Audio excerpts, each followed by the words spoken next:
My good people, I hope I find you well. Believing you are having a splendid time wherever you are. Right.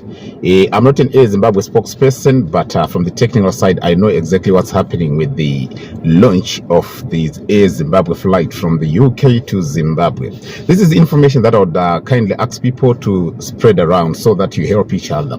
Technically, the website, if you look at it, we have downed it. It has been put down for one reason. It's not like it has crashed, no. But there's a technical hiccup that needs to be rectified.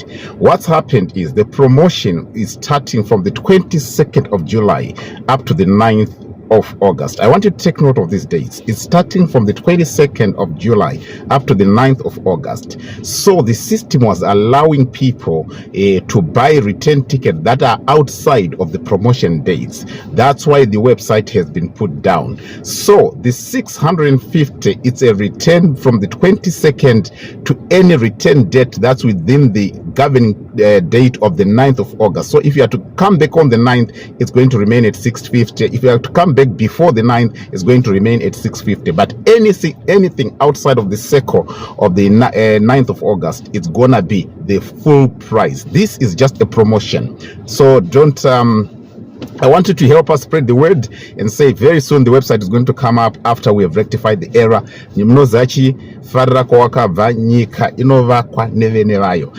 Away from politics, this is just us promoting our nation in unity. So just spread this one to people that have bought tickets and those who are willing to buy tickets and those who are no longer seeing the website being active. We are working very hard behind the scenes to make sure that all is rectified and the website will soon be up. Other than that, you have a splendid day.